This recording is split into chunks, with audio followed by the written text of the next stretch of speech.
पीट रहे हैं नहीं पापा नहीं मम्मी सब कुछ दो। हाँ, ऐसे बच्चा एक्साइटमेंट में कुछ निकल जाता हो।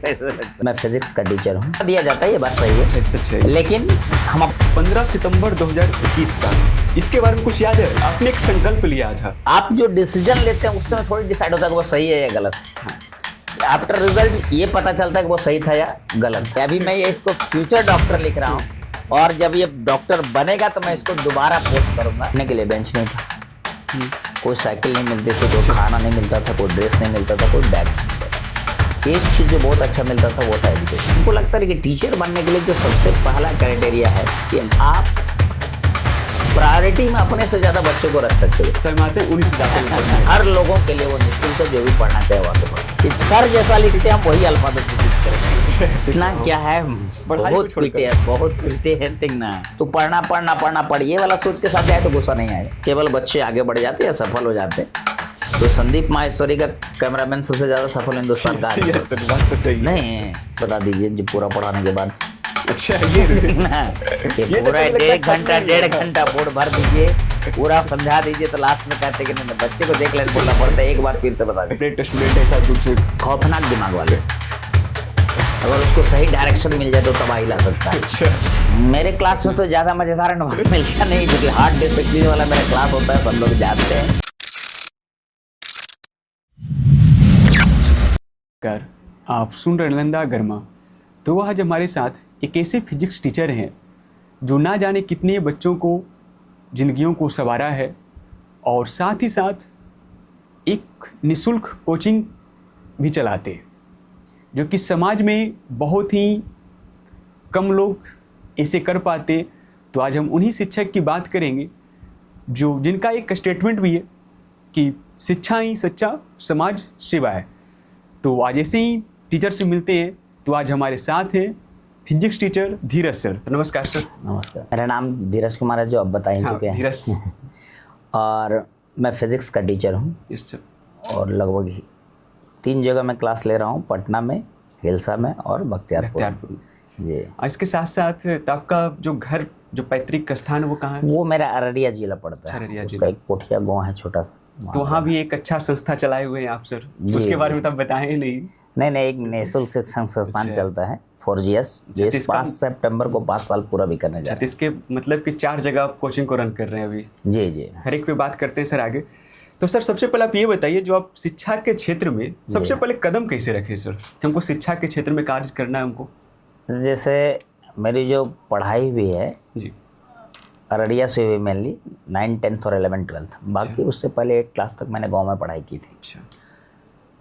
तो स्टार्टिंग से एक चैलेंज था कि किसी चीज़ को अगर समझाना है तो उसमें अच्छा लगता था कि अपने उसमें तो मैं बच्चों को नहीं पढ़ाता था, कि अपने फ्रेंड सर्कल में ही कोई बात किसी को अगर नहीं समझ में आती थी अच्छा, तो इसको हेल्प तो वो एक चीज़ इंटरेस्टेड लगता था कि नहीं इसको एक्सप्लेन करना है।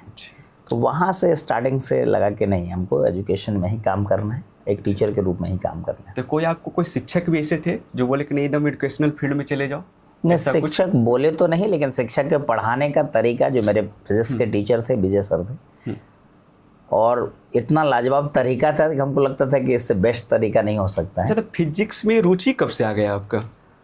एकदम फिजिक्स को एकदम अपने हथियार बना लिया बच्चों के लिए? नहीं, उसका एक चीज़ होता है कि आपका मेमोरी पावर अगर अच्छा हो तो सकता है कि फिजिक्स में इंटरेस्ट ना भी आए।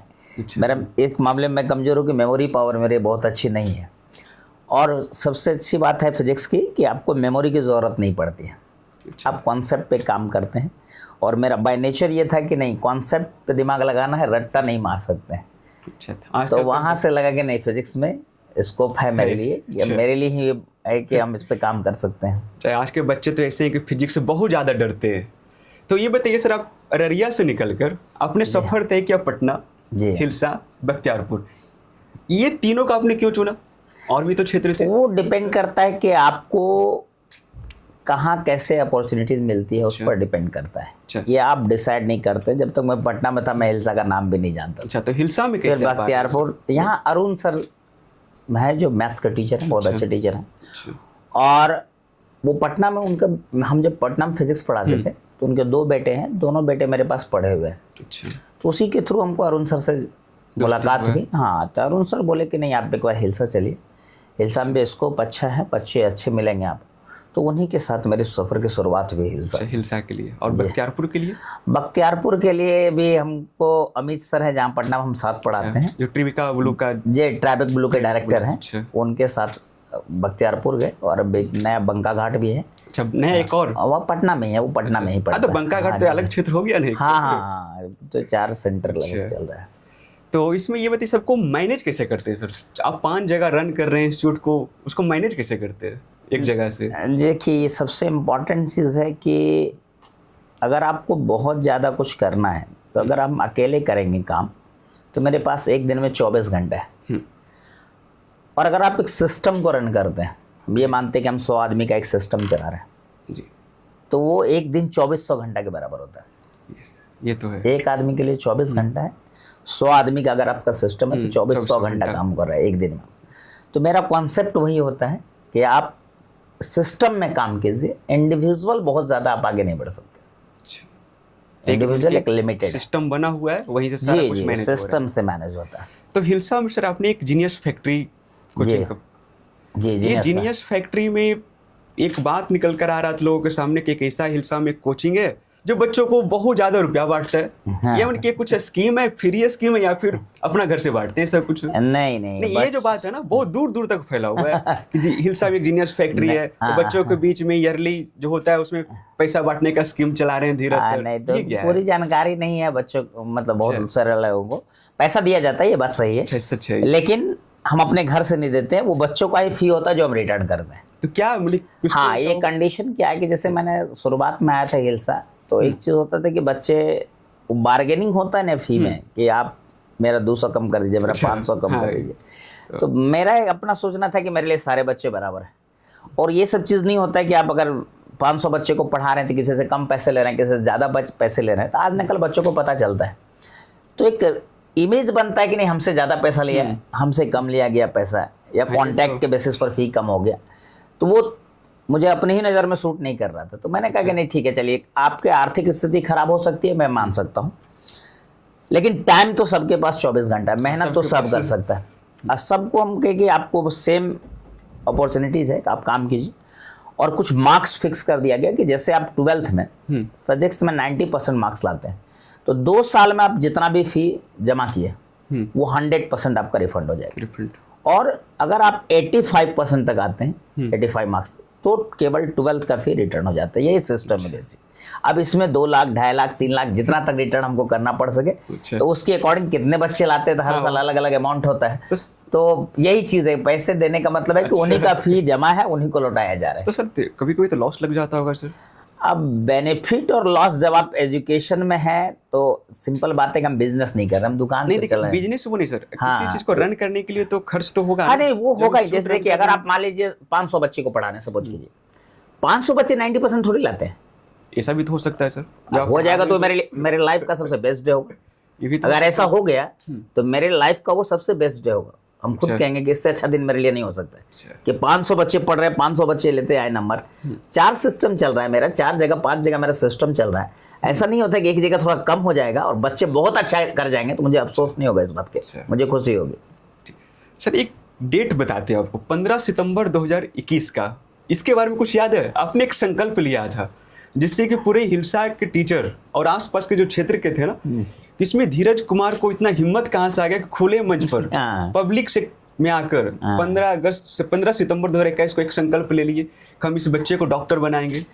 नहीं देखिए संगा, इस बच्चे को डॉक्टर बनाना, ये संकल्प तो थोड़ा टफ काम है कि कोई इंडिविजुअल बच्चे को हम नहीं चुन सकते हैं। वो बच्चे में काबिलियत थी, अच्छा, बहुत ज़्यादा काबिलियत थी। बच्चे का क्रेडिट हम नहीं लेना चाहते हैं, हमने प्रयास किया, सिर्फ उनको सपोर्ट किया। टीचर का काम सपोर्ट ही करना होता है।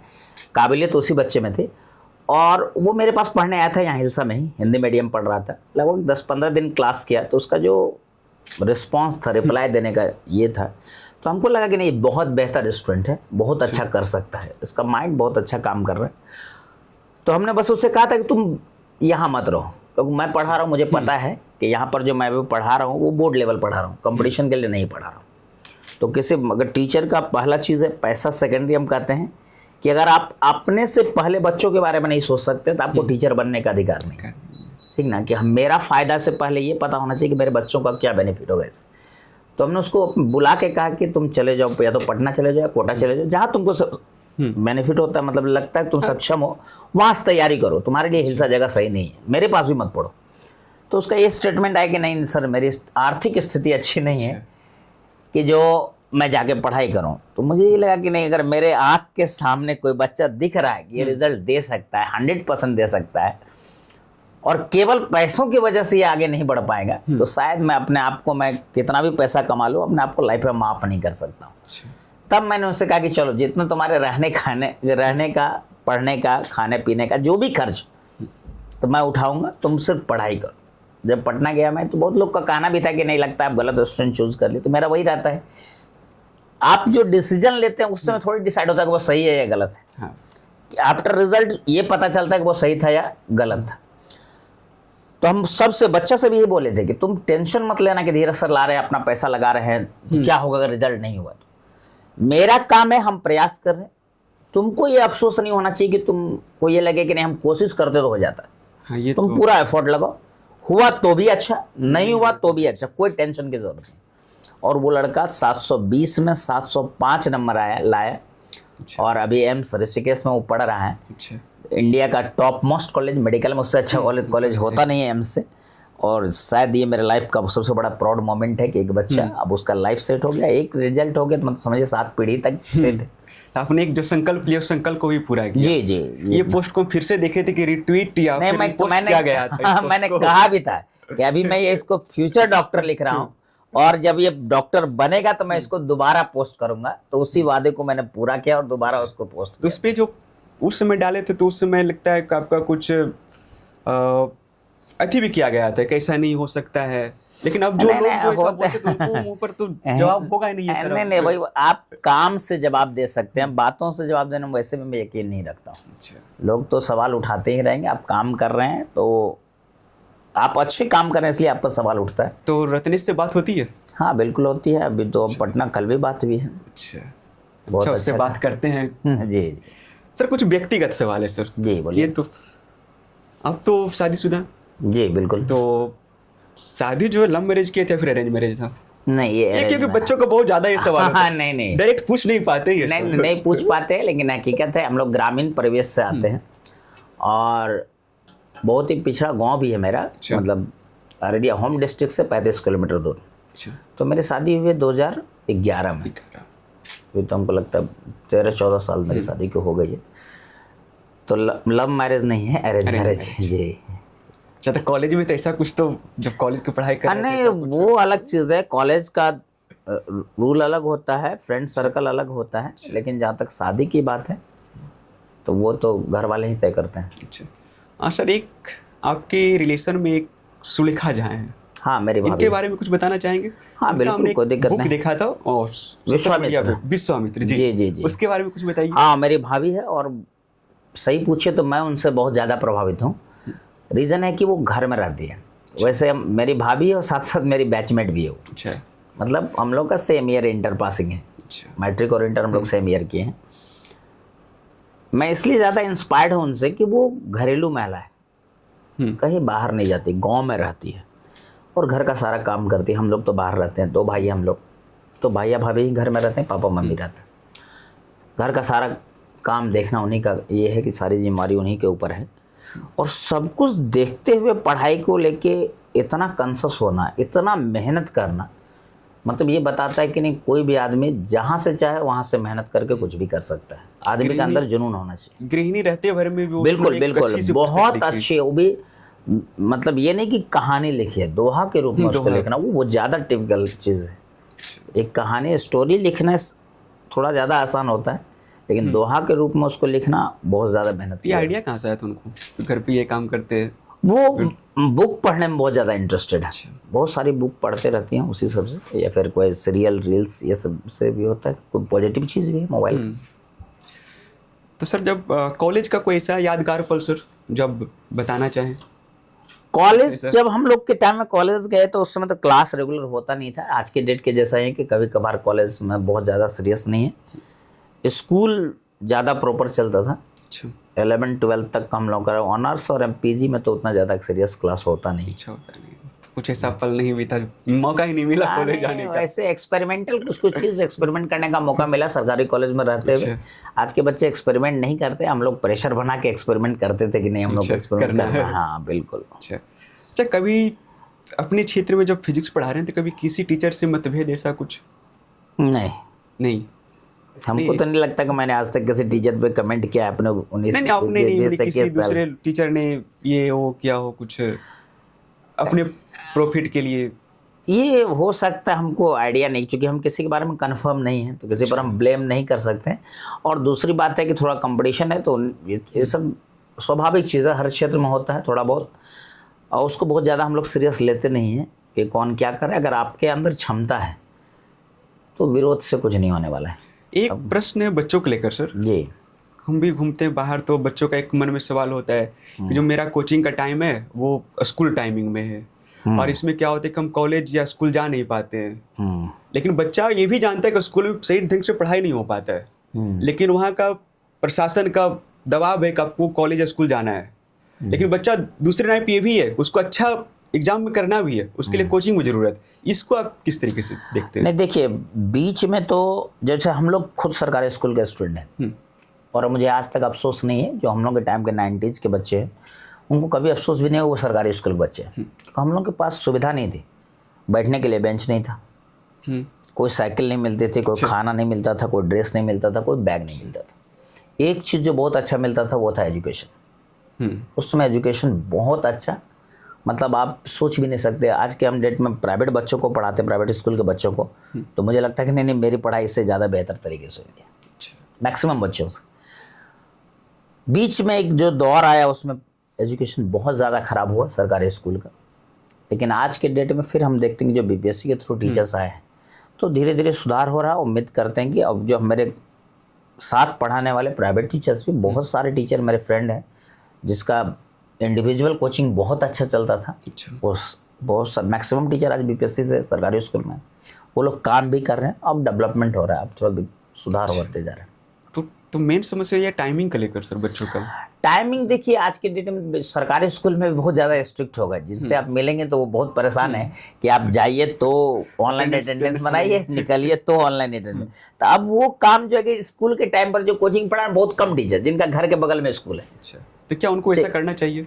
नहीं, ये तो करना तो नहीं चाहिए, बिल्कुल नहीं करना चाहिए, लेकिन घर के बगल में स्कूल है तो वो देखते हैं कि अगर फ्री रहते स्कूल में प्रॉपर काम नहीं होता तो पढ़ाते हैं, लेकिन प्रॉपरली तो ये नियम है ही नहीं। सरकारी स्कूल के टीचर हैं तब वहीं पर फोकस आपको करना। ये तो ठीक है, लेकिन मेंटली प्रेशर लेकर वो अच्छे से हमको तो नहीं लगता पढ़ा सकते हैं स्कूल में भी और बाहर भी, क्योंकि उनको तो अगर पढ़ाना है तो घर पे कुछ तैयारी तो करना पड़ेगा, उनको टाइम भी नहीं मिलता है, लेकिन फिर भी वो पढ़ा रहे हैं। तो सबको देखिए आजकल जो टीचर है जैसा बोल रहे तैयारी करके पढ़ाने वाला, तो हमको लगता है कि ऐसा तो अभी अब 5% टीचर बचे होंगे जो काम करते हैं पहले पढ़ाने से पहले। अब तो ये बस हो गया कि मतलब लगभग लोग बिजनेस बना दिए हैं टीचिंग लाइन। और जो चीज़ हमको लगता है सबसे ज़्यादा तकलीफदेह है ये बिजनेस बन जाना। पैसा कमाया जा सकता है, ऐसा नहीं कि मैं भी कमाया हूँ पैसा, लेकिन सही तरीका से। इसमें हमको लगता है कि टीचर बनने के लिए जो सबसे पहला क्राइटेरिया है कि आप प्रायोरिटी में अपने से ज़्यादा बच्चों को रख सकते हैं। हम झूठ बोल सकते हैं, अपने आप से बोल सकते हैं, मतलब आपसे झूठ हम बोल सकते हैं, दुनिया से झूठ बोल सकते हैं। हर अपने आप से दुनिया को कोई आदमी झूठ नहीं बोल सकते हैं। अंदर तो पता है कि हम क्या कर रहे हैं, और हमको लगता है जिनके अंदर से ये आवाज़ आती है कि नहीं हम अपने से बेहतर बच्चों के बारे में अगर सोच सकते हैं तभी टीचिंग लाइन चूज करना चाहिए, और तभी टीचर सही मायने में बच्चों के लिए कुछ कर सकते हैं। अच्छा, तब पटना से सर हिलसा पढ़ाने आते थे आप, उस समय तो आपको बहुत ज़्यादा प्रॉब्लम होता होगा, ना तो ट्रांसपोर्टेशन सही था ना सड़क सही था। हाँ, उस समय तो 4 लेन नहीं था, हम बस से आते थे। और उस समय धनियामा होते फतुहा होते हुए आना पड़ता था, तो हमको लगता है 2.5-3 घंटे हमको आने में लगते थे वहाँ से। एक क्लास लेने के लिए आपको आना पड़ता था, जाने में उतना समय, फिर उतना 2-2.5 घंटे आने में, 2.5 घंटे जाने में, और 2 क्लास में पढ़ाता था यहाँ। 2 क्लास के लिए को 5 घंटा टाइम। हाँ, 5 घंटा आना जाना और 1.5-3 घंटा पढ़ाना था। अच्छा, तो स्टार्टिंग देखिए स्ट्रगल तो है यहाँ पे, एक बार में सब कुछ नहीं कर सकते हैं। स्टार्टिंग हर काम, कोई भी काम करें तो स्टार्टिंग में स्ट्रगल है। आप उस स्ट्रगलिंग फेज को अगर सही से निकाल लेते हैं तो फिर उसके बाद बहुत अच्छा है। अब तो हम सर बच्चों से पूछते हैं कि आप फिजिक्स कहाँ पढ़ने जाते हैं तो डायरेक्ट बोलते हैं जो सर थार से हिलसा में आते हैं उन्हीं से जाते हैं पढ़ने। ये माइंडसेट कहाँ से आ गया बच्चों में? नहीं तो अलग से बच्चों में माइंडसेट क्या कि उसका जो टीचर वो लोग हैं उनके माइंड में ऐसा आ गया था। नहीं ये नहीं कह सकते। और बच्चा मजाकिया अंदाज में से कहता होगा, ऐसा नहीं। धीरे से हमको आज पहली बार सुन रहे हैं। क्या ना क्या आपसे थार से नहीं, क्या होता है टीचर से बोलने में लोग हिस्टेशन आता है उनमें। अब मेरे से तो बच्चों से बात ना के बराबर होती है। फिजिक्स के अलावा किसी भी टॉपिक पर बात होती नहीं है। और डायरेक्ट क्या बोले थार से आ रहे, तो हम यही बात कहते हैं। हम बच्चों से भी कहते हैं कि भाई अब वर्तमान मत देखो, अतीत कैसा रहा यहाँ तक पहुँचने के लिए वो जरूर देखना चाहिए। वर्तमान से कुछ पता नहीं चलता है कि आप मेहनत किधर से चलते हैं, कैसे चलते हैं, कहाँ से पहुँचते हैं। जब बस में धक्का खा के आ रहे थे 3 घंटा से, तब कोई नहीं जानता, कोई नहीं देखता था। थार से आ रहे थे, चर्चा कर रहे थे। तो पूरे सबका नजर है सर। जी जी हिलसा हमारे सर क्लास लेने कितना क्या करते हो, कितना कमाते हैं, तब तो थार से आ रहे हैं। हर एक बच्चे में ये सवाल था, तो पूछ ही लेते हैं सर से। नहीं बिल्कुल बिल्कुल बिल्कुल। सर अब चलते हैं कुछ आपका सामाजिक विचार पे। ये हमने देखा था आपने एक 4GS एक इंस्टीट्यूट डाला, बिल्कुल वही निःशुल्क। ये विचार कहाँ से आया? ये एक्चुअल में हम गांव में जब हम पटना अपने गांव से निकले थे 1999 में। 1999 में हम अपने गांव से निकल गए थे परमानेंटली 9th क्लास में। 8th क्लास तक मेरी पढ़ाई हुई थी। और 99 के बाद 2019 में लगभग 20 साल बाद हमको गांव में 6 महीने रहने का मौका मिला लॉकडाउन जी। उसके पहले हम उतना लंबा दिन नहीं रहते, 1 सप्ताह 5 दिन 10 दिन इसी के लिए। अभी भी जाते हैं तो उतना ही दिन के लिए जाते हैं। 6 महीना रहने का मौका पहली बार मिला था लॉकडाउन में। लॉकडाउन बहुत बड़ी त्रासदी थी, ये बात है। लेकिन जब हम उनको याद करते हैं कि सबसे अच्छी याद में रहे 4GS कि लॉकडाउन की ही याद है वो, कि अगर हमको लगता है ये लॉकडाउन नहीं रहता, हम 6 महीना अररिया में नहीं रहते, अपने गाँव में नहीं रहते, तो शायद ये 4GS की स्थापना भी नहीं होती। तो वहाँ का माहौल देख के हमको लगा कि नहीं एजुकेशन में बहुत दिक्कत है। एक तो टीचर की कमी थी, या एक ही टीचर सारे सब्जेक्ट पढ़ा रहे थे। इस कंपटीशन के दौर में पहले अलग चीज़ था, आज के दौर में कि हर सब्जेक्ट के लिए अलग अलग टीचर। अब तो एक सब्जेक्ट में 4 टीचर काम कर रहे हैं। तो उस टाइप का कोई सिस्टम नहीं था, कोई ट्रांसपोर्टेशन नहीं था। बच्चे को 8-10 किलोमीटर दूर जाना पड़ता था। खासकर बच्चियों को बहुत दिक्कत होती थी। लड़की लोगों के लिए गाँव में बहुत ज़्यादा समस्या थी।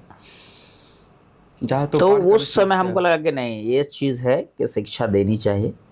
और अगर समाज से हमको इतना सपोर्ट मिला, आज हम जहाँ भी हैं, उसमें समाज का तो योगदान, परिवार के अलावा समाज का भी योगदान होता है। और अगर आप सक्षम हैं तो हमको लगता है आपको समाज को रिटर्निंग में भी कुछ देना चाहिए। तो वही मेरा 4GS प्रयास था कि 4GS चलाया जाए, जिसका फॉर द गुड सोसाइटी इसको बोलते हैं, अच्छे समाज के निर्माण के लिए। और सही बात बताएं तो सबसे कम योगदान इसको संचालित 5 साल पूरा हो रहा है इसी 5 सितंबर।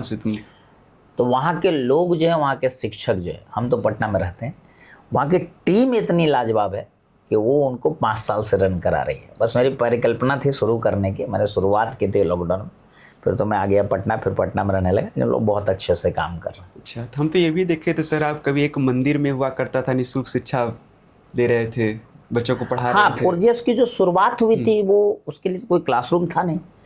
तो हमारे गांव में एक काली मंदिर है, उसके 3 तरफ बरामदा है। तो एक तरफ हम 8th क्लास से स्टार्ट किए थे, एक तरफ 9th क्लास, एक तरफ 10th क्लास, तीनों बरामदा में। और फिर उसके बाद कुछ दिन क्लास हॉस्पिटल में चला। हॉस्पिटल में भी? हाँ, चूँकि मंदिर पर बच्चे आ नहीं रहे थे, बच्चे बढ़ते जा रहे थे, तो हॉस्पिटल एक खाली था, वहाँ डॉक्टर नहीं थे। तो वहाँ से हम लोग बात किया, तो बात कर चला कि आप चला सकते, तो लगभग कुछ दिन वहाँ भी चला।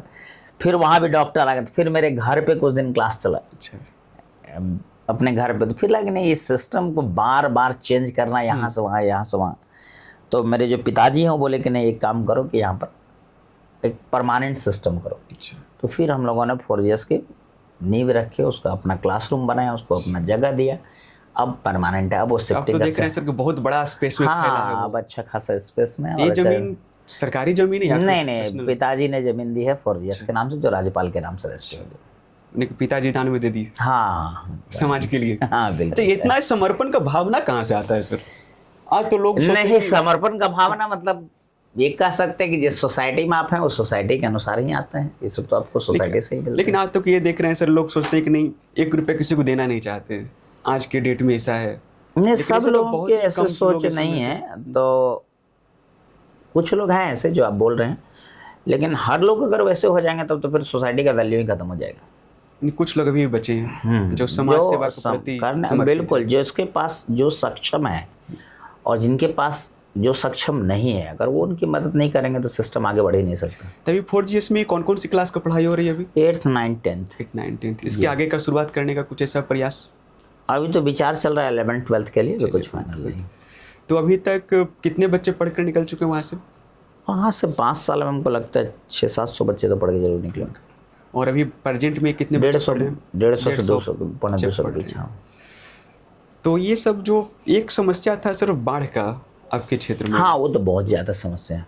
तो अभी तो जब अपना कैंपस है तो ऐसा तो बच्चा का पढ़ाई बाधित नहीं होता होगा? कुछ दिन तो बाधित हो ही जाता है, अगर ज़्यादा बाढ़ पानी आ जाती है तो फिर उसमें तो कुछ दिन तो डिस्टर्ब होता है। अच्छा, अभी भी समस्या है? जी, बाढ़ की समस्या तो हम लोग सीमांचल में बहुत ज़्यादा झेल।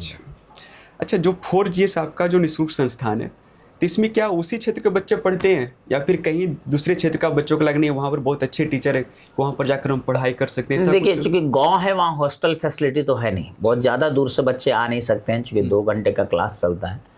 अब किसी को अगर आज के डेट में 2 घंटे आने में ही लग जाएगा तो उतनी दूर से तो आएंगे, लेकिन हमको लगता है 2-3 पंचायत के बच्चे हैं जहाँ आ रहे हैं वहाँ पढ़ने के लिए, लेकिन जिनके लिए सुविधा है पहुँचने का वो पहुँच सकते। अगर किसी को होता है कि नहीं वहाँ पर रूम लेकर अच्छे टीचर हैं, बिल्कुल अच्छे स्कोप है तो उसके फ्री, वो सबके लिए एजुकेशन, सबके लिए, किसी भी क्षेत्र से चाहे तो कहीं भी किसी जाति धर्म क्षेत्र किसी चीज से वो बंधा हुआ नहीं है, हर लोगों के लिए वो निःशुल्क, जो भी पढ़ना चाहे वो आके पढ़ सकते हैं। अच्छा, एक प्रश्न और है सर जी, आज के क्षेत्र में क्या हो रहा है ना, अगर कोई निःशुल्क कोई भी काम शुरू करता है ना तो उस चीज को राजनीति से जोड़ देता है, ऐसा आपके साथ हुआ था क्या?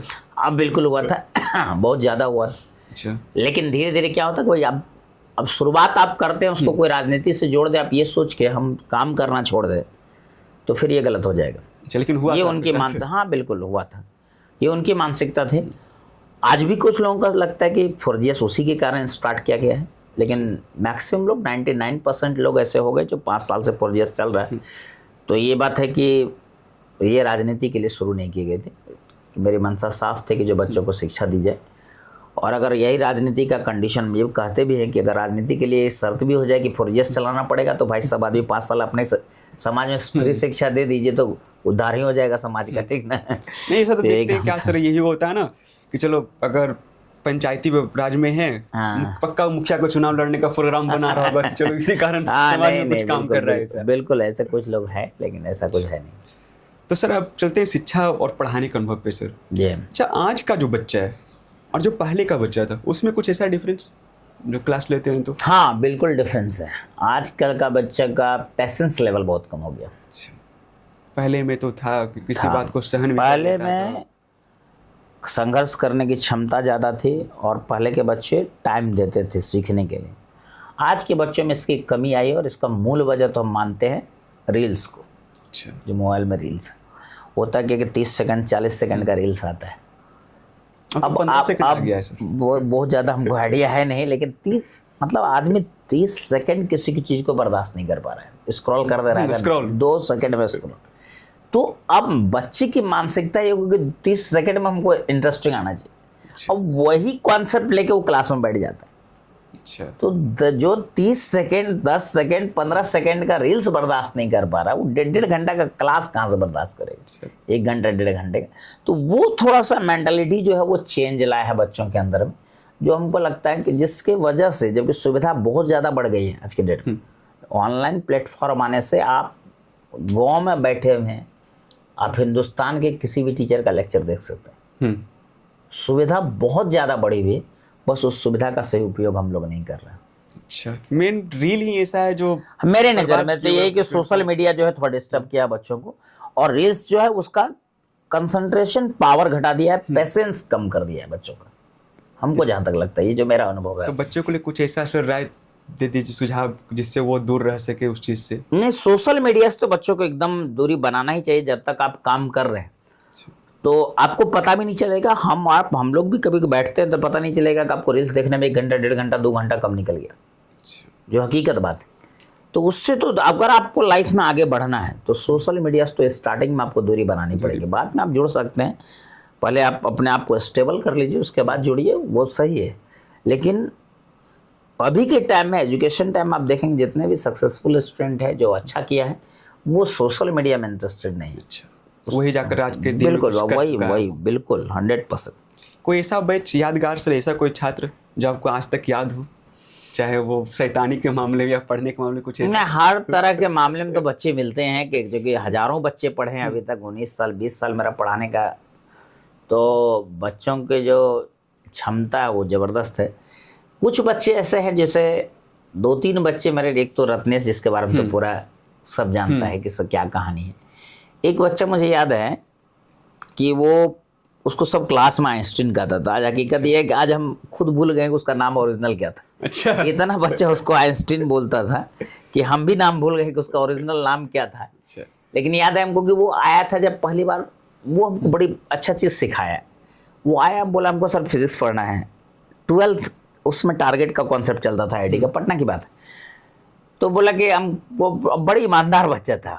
हम बोले ठीक है पढ़ो, तो बोलते जानते सर हम 12th में फेल कर गए फिजिक्स में। बोले कितना नंबर था? कहीं और पढ़ा था, कहीं से पढ़ गया था। बोला सर हम पढ़े ही नहीं थे अच्छा से, तो बहुत कम नंबर आया था, मतलब 12-13 नंबर ऐसे करके था 70। तो मेरे अंदर दिमाग में आया कि अरे भाई इतना बहुत कमज़ोर बच्चा है, इसको कैसे पढ़ाया जा सकता है। कुछ दिन वो पढ़ा, उसके बाद बोला कि सर आप कोई भी टॉपिक हमको 15 मिनट में आप हमको बता दीजिए।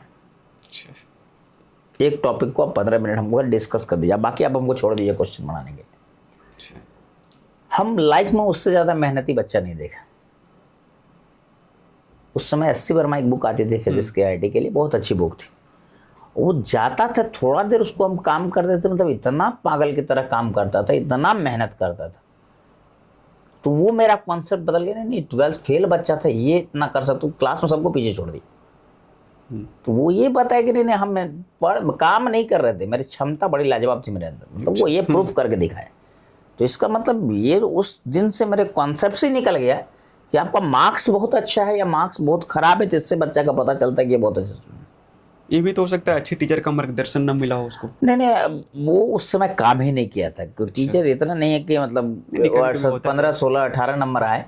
नहीं, ये आप कह सकते हैं जैसे हम लोग की तरफ एक चीज़ है ना कि अच्छा बच्चा है, नंबर आया 90%, जैसे हम खुद लोग करते हैं, तो हम ये हमेशा कहते हैं कि 90% बच्चा ना, बच्चों की मेहनत है। ये नहीं कहते कि 90% मेरे कारण आया है, तो जिसको 30% आया है वो भी मेरे कारण आया, तो टीचर को एक्सेप्ट करना पड़ेगा ना। लेकिन मार्गदर्शक हाँ तो होना बहुत चाहिए मायने इसमें। रखता है मार्गदर्शन। तो देखिए डायरेक्शन तो बहुत मायने रखता है टीचिंग लाइन में। अब क्या है कि आप हिलसा में पढ़िए, पटना में पढ़िए, कोटा चलिए, सिलेबस थोड़ी चेंज कर जाएगा।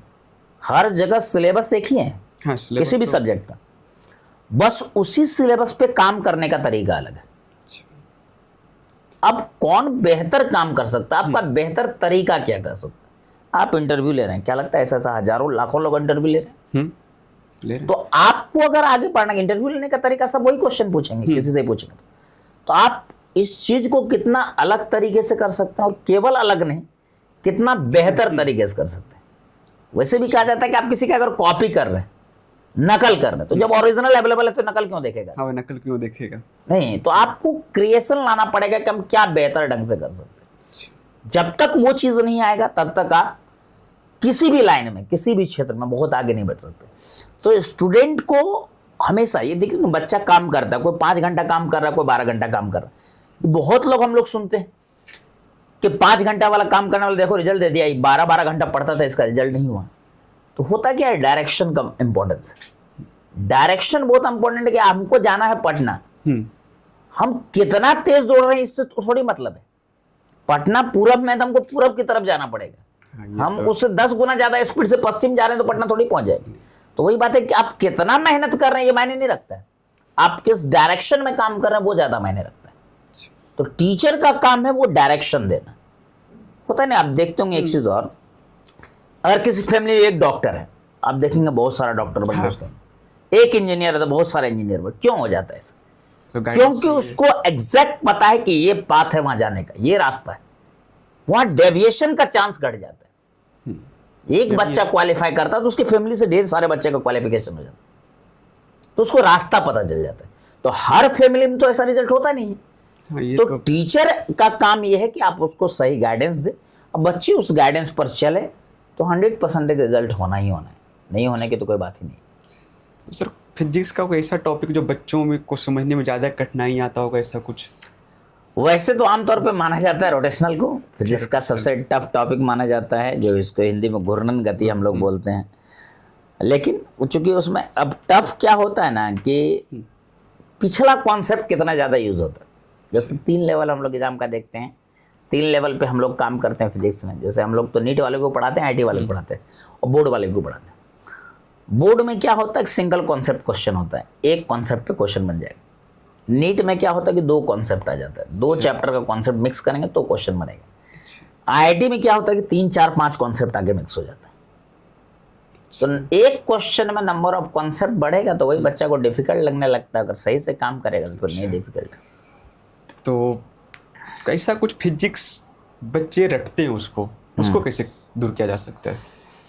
नहीं, एप्लीकेशन बेस्ड पढ़ाई करनी पड़ेगी, डेफिनेशन बेस्ड पढ़ाई। जो अब मैक्सिमम बच्चे कर रहे हैं वो डेफिनेशन, 90% बच्चे की जो कंपटीशन तो 10% बच्चों के बीच में पूरे हिंदुस्तान में।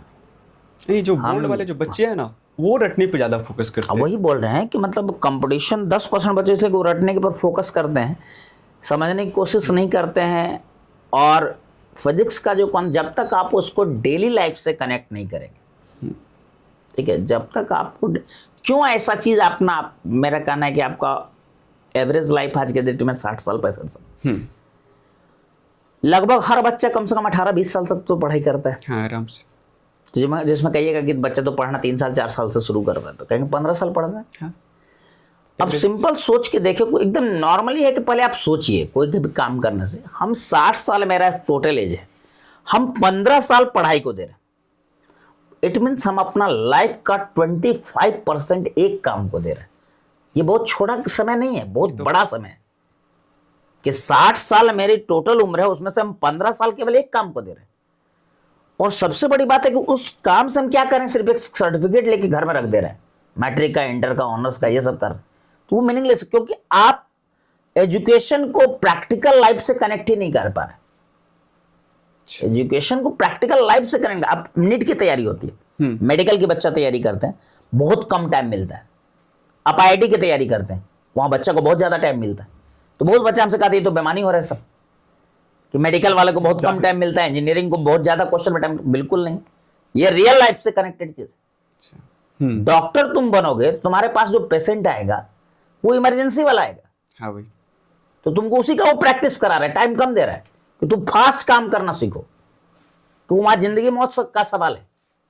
और तुम फास्ट काम नहीं, इंजीनियर को क्या है, वो पुल शुरू करेगा 5 साल तक छोड़ देगा, कम से कम उसका लाइफ किसी का थोड़ी जा रहा है उसमें, तो उसको टाइम ज्यादा देता है, उसका काम ही ज्यादा टाइम वाला है। अच्छा, डॉक्टर है तो बिल्कुल, डॉक्टर के पास इमरजेंसी में पेशेंट आ रहा है, तुमको अगर आदत लगा देगा कि तुम एकदम लेट से काम करो, तो फिर तो मर जाएगा वो आदमी, नहीं मर जाएगा। तो उसी प्रैक्टिकली आप सोच, कहता नेगेटिव मार्किंग। क्यों नेगेटिव मार्किंग? कोई भी एग्जाम में, कंपटीशन एग्जाम में नेगेटिव मार्किंग होता है। क्यों होता है नेगेटिव मार्किंग? अगर एक डॉक्टर है, वो कहता है कि अगर तुम गलत, एग्जाम में क्या कहता है, अगर तुम कोई क्वेश्चन को गलत बनाते हो, तुम्हारा जो सही मार्क्स है हम उसमें नंबर काटेंगे। क्यों काटेंगे? कहता है कि अगर तुम डॉक्टर बन गया कल और तुमको इलाज आता नहीं है बीमारी का, और तुम जबरदस्ती गलत इंजेक्शन लगा रहे हो, तो मरेगा। तो तुम अगर गलती करोगे, तुम नहीं करो इलाज, वो ठीक है, कम से कम गलत मेडिसिन, गलत इंजेक्शन मत डालो। नहीं, तो वो उसको प्रैक्टिकली क्या कर रहा है, नेगेटिव मार्किंग एक्चुअल में इसी के लिए, वो आपको सिखाता है कि जो आपको नहीं आता उस पर आप अटेम्प्ट मत लीजिए, जितना आता है आप उस पर अटेम्प्ट लीजिए। तो एक्चुअल में हर चीज प्रैक्टिकल लाइफ से कनेक्टेड, और हम लोग उसको केवल किताबी भाषा में पढ़ते जा रहे हैं। इसलिए ना तो इंटरेस्ट आ रहा है, ना मजा आ रहा है पढ़ने में, बस हम लोग पढ़ते जा रहे हैं, बस एग्जाम पास कर रहे हैं, बस हो गया काम खत्म। इसी पर एक बात याद आया सर, ये एक हॉस्पिटल था जिसमें बेटा का इलाज करना था, और इलाज हो गया, ऑपरेशन करना था उसको, किडनी ये सब का, और बाप का इलाज कर दिया। ये बात है, 2 बेड लगा हुआ था, एक पे बाप सुता हुआ था, एक पे बेटा सुता, बाप का इलाज कर दिया। तो ये सब तो मतलब अद्भुत चीज है। हाँ, कॉन्सिडेंस ही हो सकता है, लेकिन मतलब मेरा कहना है कि आप प्रैक्टिकल अप्रोच रखिए। कोई भी स्टूडेंट, चाहे बोर्ड का पढ़े, चाहे कंपटीशन, चाहे, हम हमेशा कहते थोड़ा कम पढ़ो चलेगा, लेकिन अप्रोच बड़ी प्रैक्टिकल रखो। तुमको लाइफ में आगे बढ़ना है ना, कि न्यूटन का 3 लॉ है, तो 3 लॉ जिंदगी में थोड़ी काम आएगा, वो पढ़ाने में ही काम आ सकता है। अगर आप टीचर नहीं बने तो उसके बाद मरते दम तक ये नहीं यूज आएगा कि न्यूटन का 3 लॉ कौन सा है। हाँ सर, ये तो है। एप्लीकेशन क्या है कि जो चीज हम पढ़े हैं, हम कहते क्वेश्चन प्रैक्टिस कराते हैं हम लोग, ठीक है, प्रैक्टिस करते, हम पढ़ाते हैं, हम बोलते हैं एक ही चीज को 5 बार लिखो, वो तो बच्चा कहता है क्या है 5 बार लिखा है। तो ये हम बताते हैं कि जब तक तुम लाइफ में कोई भी चीज को बार बार प्रैक्टिस नहीं करोगे तब तक वो चीज बहुत बेहतर नहीं हो सकता। एक बार में कोई चीज परफेक्ट नहीं होता है, उसके लिए आपको प्रैक्टिस करना पड़ता है। आप इंटरव्यू ले रहे हैं, आपकी शुरुआत है अभी, लेकिन आज से 5 साल बाद जब आप इंटरव्यू लेंगे तो वो आप सामने वाले को भय होगा कि आप इंटरव्यू ले रहे हैं। यस, वो होता है प्रैक्टिस। तो प्रैक्टिस का इंपॉर्टेंस लाइफ में हर जगह है, वो तो होना ही चाहिए। तो सर क्लास का कोई ऐसा मजेदार अनुभव सर, कुछ ऐसा कुछ? मेरे क्लास में तो ज्यादा मजेदार अनुभव मिलता नहीं, क्योंकि हार्ड डिसिप्लिन वाला मेरा क्लास होता है, सब लोग जानते हैं। लेकिन फिर भी कुछ कुछ चीज होता है जो कुछ कुछ बच्चे याद रह जाते हैं। जैसे एक बच्चा था जो हम लोग मेरे क्लास में पढ़ता था, तो हम पीटते बहुत ज़्यादा थे उस समय। आज के डेट में तो पीटना थोड़ा कम कर दिए। तो उससे जब भी क्वेश्चन पूछते थे, था कमज़ोर बच्चा था लेकिन था इंटरेस्टिंग बच्चा, मतलब कॉमन सेंस बड़ी अच्छा था। तो वो जब गलत जवाब देता था, जिससे हम पूछ दिए कि बताओ कैसा इमेज बना, तो आंसर है रियल, तो वो बोल रहा है वर्चुअल इमेज बनेगा। तो हम डंडा उठाते थे, वर्चुअल बोल देता था। फिर बोलता है कि वर्चुअल तो नहीं होगा, डंडा दे के बोलता था ये वाला नहीं होगा, ठीक है। तो हमको हंसी आ जाती थी, मतलब जैसे ही डंडा उठा गलत के बाद, तो उसके बाद लास्ट में जोड़ देता था कि ये नहीं होगा, अब दूसरा होगा इसका मतलब। तो कुछ कुछ चीज होता है जो बच्चे काम करते हैं, अच्छे करते हैं, मेहनत भी करते हैं, और बच्चे सिखाते भी हैं। ये बात भी हम मानते हैं कि आप अकेला जब तक पढ़ते हैं, जब तक हम अकेले फिजिक्स पढ़ रहे थे, सिंगल ब्रेन काम कर रहा था। और उसके बाद जब आप 100-150 बच्चों के क्लास में बैठते हैं, अगर अच्छा क्लास है, अच्छा बच्चे आपको अच्छे मिल गए, तो समझिए कि एक टॉपिक पर 100 ब्रेन काम कर रहा है। तो वो जो 100 ब्रेन से निकल के आता है रिजल्ट, वो आपको ज़्यादा परफेक्ट बनाता है। ये परफेक्शन है। तो किताब से तो सीखते ही हैं, टीचर बनने के बाद हमको लगता है बच्चे ज़्यादा सिखाते हैं। और बच्चे जब क्वेश्चन पूछते हैं, अच्छे बच्चे जब आपको मिलते हैं, तो वो क्वेश्चन लगातार पढ़ाने के बाद ये पता चल जाता है कि बच्चे को कहाँ कहाँ दिक्कत आ रहा है। तो वही एक्सपीरियंस क्या होता है कि धीरे धीरे हम लोग क्या करते हैं, उस चीज़ पर काम करना शुरू कर देते हैं कि बच्चा ये पूछा था, यहाँ दिक्कत आता था, इसको पहले ही क्लियर कर दो। तो इसीलिए होता है क्या कि फिर धीरे धीरे क्लास परफेक्ट होने लगता है। कभी ऐसा हुआ धीरज सर के क्लासरूम में धीरज सर का कोई बच्चा नकल किया हो? ऐसा नहीं, एक बच्ची थी जो मेरे राइटिंग का नकल करती थी। अच्छा।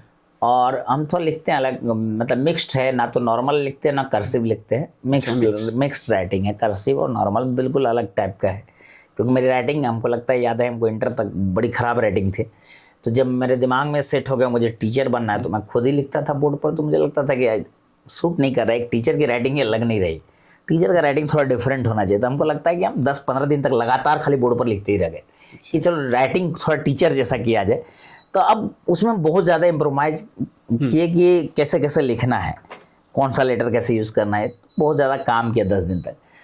वो बहुत दिन बाद हम देखे कि बच्ची को हम कॉपी देखे कि अचानक से हम कॉपी देखे, हम बोले मेरा लिखा हुआ कॉपी कहाँ से आ गया, ठीक ना, हम तो किसी कॉपी में लिखते नहीं। तो फिर से हमको बच्चे लोग बताया कि नहीं, पहला दिन से सेम टू सेम आप ही का हर लेटर एक एक अल्फ़ाबेट पर काम कर रही है। तो वो चीज़ हमको लगी नहीं ऐसा भी हो सकता है। ये तो वो बच्ची थी कि A to Z 26 अल्फ़ाबेट पर काम किए थे कि सर जैसा लिखते हैं हम वही अल्फ़ाबेट रिपीट करेंगे, ठीक ना। तो वो एक इंटरेस्टिंग चीज़ था कि मतलब ऐसा भी होता है। अच्छा, इसके अलावा कुछ और नकल वगैरह, कुछ बोलने का स्टाइल? नहीं, थोड़ा सा इस मामले में है कि मेरे क्लास के बच्चे डिसिप्लिन हैं और तो बच्चों से मेरी बातें कम होती है। जब फिजिक्स के अलावा ज़्यादा बात होती नहीं है, तो बहुत ज़्यादा नकल परोक्ष में हो सकता है, मेरे सामने तो नहीं होती है, ठीक ना।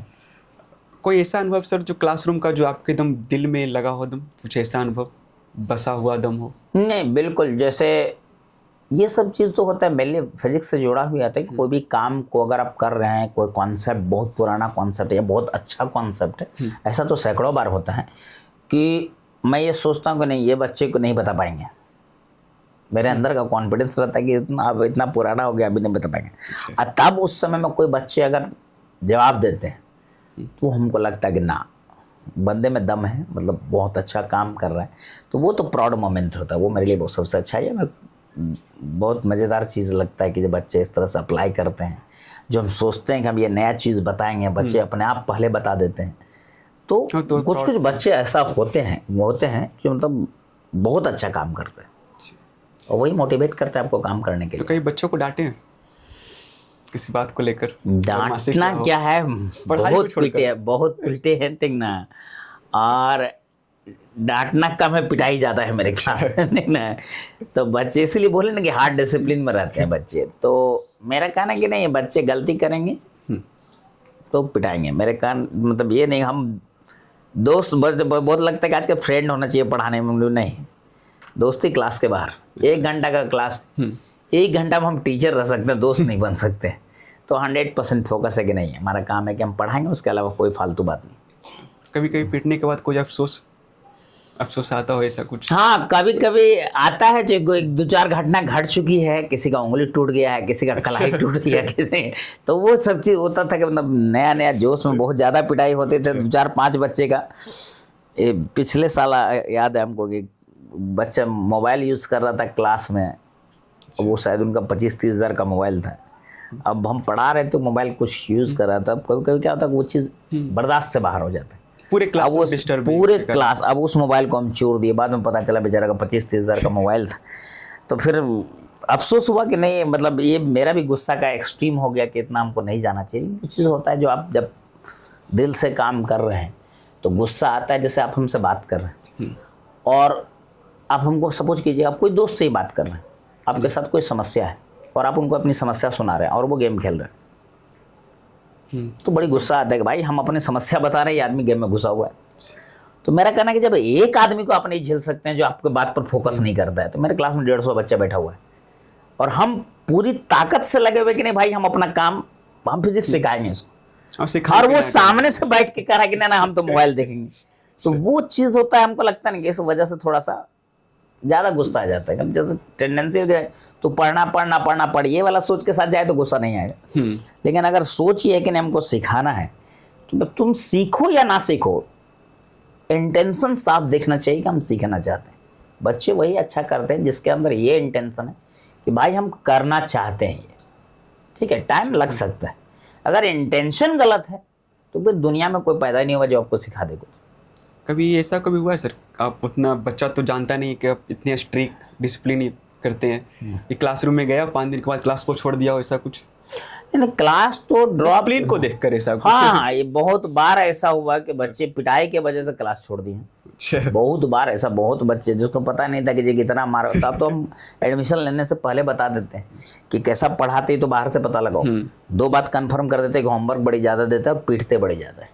तब अगर तू पढ़ सकता है तो पढ़ो, नहीं तो मीनिंगलेस है यहाँ पर पढ़ना। हम कभी कभी सर मार्केट से गुजरते हैं, क्लासरूम वगैरह देखते हैं जो फिजिक्स पढ़ा रहा है, जी, तो देख रहे हैं कि पीछे आजकल जो गेम है वो चल रहा है, पीछे बैठकर हो हल्ला कर रहा है। उन्हें कुछ शरारती बच्चे हैं जो टीचर उसको हैंडल क्यों नहीं करता है, या फिर उस टीचर को क्या कहना चाहें? बच्चा उस स्थिति में तो फिजिक्स सीखेगा नहीं। नहीं, देखिए, विदाउट डिसिप्लिन तो आप दुनिया का कोई काम नहीं कर सकते। फिजिक्स छोड़ दीजिए, केमिस्ट्री छोड़ दीजिए, मैथ छोड़ दीजिए, डिसिप्लिन टॉप मोस्ट पे कोई भी काम के लिए। दुनिया का कोई भी काम करेगा आदमी तभी सक्सेस हो जब उस काम में डिसिप्लिन में। जब तक डिसिप्लिन नहीं है तब तक आप, चूंकि अब हम खुद ही हंसी मजाक करने में लगे हुए हैं बच्चों से। हम सीधा बात यही कॉन्सेप्ट जानते हैं कि अगर 10 मजाक हम करेंगे बच्चों से तो हम तो उसको वैसे छूट दे देंगे, 2 मजाक वो हमसे भी करें। नहीं, अब हमको अपना दायरा पता है, मेरी उम्र क्या है कि हम क्या बोलेंगे। वो बच्चे जोश जुनून वाले हैं, बहुत कम एज के बच्चे हैं, उनको दायरा नहीं पता कि वो बोलते बोलते क्या बोल जाएंगे। हाँ, ये तो है। धीरे धीरे क्या होता है कि क्लास का माहौल इस तरह से हो जाता है कि आप मतलब प्रॉपर काम नहीं कर सकते। और थोड़ा सा एक सिस्टम और चीज़ चेंज हुआ है ना, कि ये जो सिस्टम हो गया ना कि चलो आज के डेट में किसी का नाम नहीं लेना चाहूँगा मैं, कि मतलब तुम मेरे पास आ जाओ, वो तुम्हारे पास चला जाएगा, मतलब इधर से उधर बच्चा करने का जो सिस्टम हो गया, तो उससे एक बच्चे के नज़र में टीचर का इंपॉर्टेंस घट गया। ठीक ना, कि आप अपनी डिग्निटी मेंटेन नहीं कर पा रहे हैं, आपको अपने आप पर कॉन्फिडेंस नहीं है। वो का कोचिंग बंद हो जाएगा, सरकारी स्कूल का रूल रेगुलेशन इतना हार्ड हो गया। एक बार ऐसे हुआ कि कोचिंग बंद हो जाएगा, तो बच्चा लोग बोला सर कोचिंग बंद हो जाएगा, सब परेशान हो गए। हम बोले बिल्कुल परेशान नहीं होना चाहिए, हम टीचर हैं, हम कह रहे कि हम तुमको पैर पर खड़ा करेंगे, और कोचिंग बंद हो जाए तो इससे हमको टेंशन हो जाएगा हम कैसे पैर पर खड़ा होंगे, तो इसका मतलब हम दूसरे को क्या करा करेंगे। हम बोले अभी जिस स्थिति में आज कोचिंग में सारा जगह 5 जगह ताला मारो, अगर 1 साल के अंदर इससे ज्यादा बेहतर स्थिति में होकर ना दिखा दिए तो फिर मेरा टीचर होना बेकार है। अगर मेरे ही अंदर ये कॉन्फिडेंस नहीं है कि मैं तुमको पैर पर खड़ा कर सकता हूं, मैं अपने आप को पैर पकड़, तो तुमको क्या करेंगे हम? तुमको क्या गाइडेंस देंगे? तो वही बात है, जब पहले तो आप खुद पे कॉन्फिडेंस होना चाहिए, तब ना आप दूसरे के बारे में बात करें। तभी सर समाज में 2 तरीके के टीचर हैं, एक रील वाले, एक जो प्रॉपर टीचर हैं वो। उनके बारे में कुछ सर? नहीं, देखिए ऐसा नहीं कह सकते कि रील वाले टीचर मतलब अच्छे नहीं है। खान सर का भी रील बहुत वायरल होता है, विकास दिवकर्ती, वो तो सर मेरे नजर में तो इंडिया में बेस्ट टीचर विकास दिवकर्ती है मेरे नजर में। तो ऐसा नहीं है कि अच्छे टीचर का रील्स नहीं होता है, रील्स होता है, लेकिन कुछ लोग फुल्ली फोकस्ड उसी पर हो गए, वो गलत चीज है, वो गलत चीज है। और रील्स आप देखेंगे ना तो आप ध्यान से अगर देखेंगे किसी भी टीचर का रील्स है, आप उनके सब्जेक्ट का रील्स नहीं देखेंगे, कभी शायरी का, कभी चुटकुला का, कभी मोटिवेशन का। हम तो सीधा कहते कि अगर मोटिवेशन से केवल बच्चे आगे बढ़ जाते या सफल हो जाते तो संदीप माहेश्वरी का कैमरामैन सबसे ज्यादा सफल हिंदुस्तान का आदमी होता। बात तो सही नहीं कि उससे ज्यादा मोटिवेशन कोई थोड़ी सुना है। तो ये सब बेकार की बातें। और भर दिन में 100 रील देख लीजिए, रात सोते जाइए, एक को रील का या कॉन्सेप्ट याद नहीं रहे तो बच्चे क्या रील्स देखें। बच्चों से इन्फ्लुएंस तो हो रहे हैं रील देखकर, तो हर दिन उसी में घुसे हुए हैं एंटरटेनमेंट करने, तो क्या होंगे, इन्फ्लुएंस होंगे नहीं। अच्छा। तो लेकिन जो पढ़ने वाले बच्चे वो सोशल मीडिया से दूर है। आप इतना जान लीजिए कि जो रिजल्ट देने वाले बच्चे हैं वो सोशल मीडिया से दूरी बनाए हुए। बहुत ज्यादा आप सोशल मीडिया में इन्वॉल्व होंगे तो आपका एजुकेशन हैम्पर होगा, ये फिक्स्ड। हाँ, जो सर कभी कभी बच्चे पढ़ते पढ़ते हताशा हो जाते हैं, उनको क्या सुझाव सर कुछ ऐसा? या फिर डिप्रेशन में चले जाते हैं कि हमसे नहीं हो पाएगा अब? नहीं, वो देखिए वो भी पढ़ने वाले बच्चों के साथ ही होता है। ना पढ़ने वाले बच्चों के साथ तो कोई मतलब ही नहीं है, वो कभी डिप्रेशन में नहीं जाता है। डिप्रेशन में केवल पढ़ने वाले, हाँ वो तो निश्चित है कि हमको कुछ करना ही नहीं। पढ़ने वाला डिप्रेशन में भी जाएगा तो पढ़ने वाला बच्चा जाएगा, अच्छा बच्चा जाएगा। तो उस बच्चे को बताया जाता है कि नहीं नहीं ऐसा कोई बात नहीं है, दुनिया का कोई भी आदमी परफेक्ट नहीं होता है, शुरुआत में दिक्कत होती है। हम बोले रत्नेश के बारे में, रत्नेश यहाँ से गया था तो उसको भी हिंदी से इंग्लिश मीडियम में कन्वर्ट होने में काफी दिक्कत हुआ था, क्वेश्चन समझ में नहीं आता था। लेकिन धीरे धीरे धीरे भैया एग्जाम के टाइम से 1 महीना पहले बोलता था कि अब लगता है गड़बड़ा जाएगा सब। बिल्कुल नहीं, ऐसा हो ही नहीं सकता। तो वहां पर एक मोटिवेटर की जरूरत होती है कि जो बच्चे को गाइडेंस करे। नहीं नहीं ऐसा क्वेश्चन का कि सर इतना हार्ड क्वेश्चन, एक टेस्ट उनका हो गया, बहुत हार्ड हो गया टेस्ट, तो बोले नहीं ऐसा कोई हार्ड आएगा तो सबके लिए हार्ड होगा, तुम्हारे लिए थोड़ी हार्ड होगा। और तुम बेहतर का तुम्हारे लिए हार्ड हो गया तो फिर हिंदुस्तान में ऐसा किसी के लिए इजी वो नहीं रहेगा। हाँ, तुमको उस लेवल पे तैयार कर दिया गया है, हार्ड होगा तो सबके लिए हार्ड होगा। तो वही चीज है। हाँ, तो एक शिक्षक के रूप में सर सबसे बड़ा चुनौती क्या है प्रेजेंट समय में? प्रेजेंट समय में तो शिक्षक के रूप में यही मतलब ये कहिए कि अभी बच्चों को क्लास में कंसंट्रेट करना, फोकस करना पढ़ाई पे, वो थोड़ा टफ टास्क होते जा रहा है इस सोशल मीडिया के दौर में। और अब वो रील्स वाला एंजॉयमेंट वो क्लास में खोजेगा वो तो नहीं मिल सकता, ठीक ना? कि आप कहेगा रील्स देख के हमको जितना मजा आ रहा है उतना फिजिक्स पढ़ के मजा आने लगेगा, तो उस टाइप का तो सिस्टम है नहीं, वो 1 मिनट का सिस्टम है नहीं, तो लंबा लंबा है टाइम क्लास चलता है। तो उसमें थोड़ा पेशेंस है, थोड़ा बच्चों को इंटरेस्टिंग बनाने का प्रयास भी लोग कर रहे हैं। ऑनलाइन क्लास चल रहा है, डिजिटल बोर्ड आ गया है, अच्छा खासा 3D डायग्राम होता है जो इसको यूज़ किया जा रहा है। लेकिन फिर भी आप 1 मिनट का कोई कंटेंट बना रहे हैं, कोई 1.5 घंटा का क्लास है, दोनों में आसमान ज़मीन का फ़र्क है। तो उसके लिए थोड़ा सा आपको पेशेंस रखना पड़ेगा, और आज के बच्चे में उस पेशेंस की कमी है, तो उसको डेवलप करना ही जो है ये हम लोगों के लिए भी सबसे हार्ड टास्क। तो सबसे अच्छा बढ़िया पढ़ाना डिजिटल पे या फिर ऑफलाइन क्लास, ऑनलाइन क्लास या ऑफलाइन क्लास सबसे आसान हो पढ़ाना? पढ़ने वाले बच्चों के लिए सब अच्छा है। अच्छा, लेकिन टीचर ऑनलाइन क्लास के लिए हमको लगता है कि 1% स्टूडेंट होंगे जो ऑनलाइन क्लास में पढ़ पाते हैं। डेविएशन ज़्यादा है, ऑनलाइन क्लास में फोकस कम है। ठीक है, प्रॉपर कोई सिलेबस को पढ़ते नहीं है। ऑफलाइन क्लास में क्या होता है कि आई कांटेक्ट बहुत मायने रखता है। जो टीचर से आई कांटेक्ट होता है वो बच्चे के अंदर ज़्यादा कॉन्फिडेंस लाता है। तो अभी तक देखिए जो फिजिक्स वाला जो ऑनलाइन क्लास के बादशाह है वो भी हर जगह ऑफलाइन आते जा रहे हैं। तो उसका मूल वजह इसी से आप समझ सकते हैं कि ऑफलाइन जो है वो ज़्यादा बेस्ट। तो सर भविष्य में आपका कोई ऐसा प्रोजेक्ट आने वाला है शिक्षा के क्षेत्र में जी जो समाज को एक अलग राह पर ले जाए? जी, मेरी सोच ये है कि जैसे मैंने रत्नेश जैसा बच्चा, रत्नेश को तो ले गया, अब एक बच्चे को पढ़ाने में हमको लगता है 3-4 लाख रुपया 3 साल में जीरा सर का पॉकेट से गया गया है। नहीं तो वैसे मेरे कहने का मतलब वो गया, मुझे अफसोस नहीं, वो जहाँ नहीं, वो पहुंच तो गया, सर अच्छा जगह गया वो प्राउड मोमेंट है मेरे लिए। लेकिन कहने का मतलब है ना कि वैसे वैसे बच्चे, अगर हम 1000 बच्चे को पढ़ाते हैं सब जगह से, तो 1000 बच्चे में 8-10 बच्चे ऐसे होते हैं जिनके बारे में हमको लगता है कि ये बच्चा रिजल्ट दे सकता है। इस पर अगर प्रॉपर काम किया जाए तो ये 100% रिजल्ट देगा। और सही बात है कि एजुकेशन इतना टफ हो गया, इतना कॉस्टली हो गया है कि अब हम चाहेंगे हम 10 बच्चे को लगातार ले जाकर पढ़ा दें अपने तरफ से, तो मेरे क्षमता से भी बाहर की बात है। ठीक है, एक एक बच्चे 4 लाख 5 लाख रुपए एक बच्चे के पीछे का भी खर्च है। तो मेरा ड्रीम एक ही है कि एक ऐसा सिस्टम तैयार किया जाए, बहुत जल्द मैं तैयार करने भी वाला हूँ, तो जहाँ जो बच्चे अच्छे मिलेंगे ना, ये रिजल्ट दे सकता है मिनिमम कॉस्ट पे। कि अगर हर जगह खर्च हो रहा है 4 लाख 5 लाख, तो उसको 1 लाख 1.5 लाख में करके इतना खर्च कम किया जाए, वो 10 बच्चे के पीछे जम के मेहनत किया जाए और उसका रिजल्ट दिया जाए। क्योंकि रत्नेश जैसे बच्चे बहुत सारे जो आर्थिक ठीक ना, स्थिति के जी कारण बिल्कुल, नहीं जो कर पा रहे आर्थिक हैं, स्थिति के कारण नहीं कर पा रहे हैं, या सही माहौल नहीं मिल रहा है, सही गाइडेंस नहीं मिल रहा है, नज़र के सामने बच्चे होते हैं। बस उसके लिए मेरा तो ड्रीम यही है कि उसके लिए काम किया जाए कि ग्रामीण बच्चे, जो छोटे शहर के बच्चे हैं, जिसके क्षमता है, बस उनको मौका नहीं मिल रहा है, अच्छा प्लेटफॉर्म नहीं मिल मैंने रहा कि है। इधर हम लोग का बिहार के एरिया है जो सबसे पिछड़ा है सर, इसके कारण नॉर्मली नहीं पढ़ पा रहे हैं। अच्छा, नहीं, बिहार देखिए, बिहार और यूपी का बच्चा और बिहार और यूपी का टीचर कोटा में 40% से ज़्यादा है। बिहार यूपी का टीचर है, बिहार यूपी का बच्चा है। अब सोचिए कि दोनों बिहार और यूपी का, और दोनों जाके काम कहाँ कर रहा है, राजस्थान में। तो किसके वजह से? तो ट्रस्ट की कमी है। वही टीचर यहाँ भी काम कर सकते हैं, वही बच्चे यहाँ भी पढ़ सकते हैं। एजुकेशन बहुत सस्ता हो जाएगा, कम खर्च में हो जाएगा, लेकिन हम लोग ट्रस्ट ही नहीं कर पाते कि भाई अपने आदमी हैं, यहाँ के आदमी हैं, तो वही जाके राजस्थान में हम लोग ट्रस्ट करते हैं। तो धीरे धीरे इस चीज़ को ट्रस्ट बिल्डअप करना पड़ेगा, तभी होगा। मेन यहाँ पर क्या है कि इंफ्रास्ट्रक्चर वगैरह भी बच्चे कुछ देखते हैं आज का, तो वही उस पर भी है।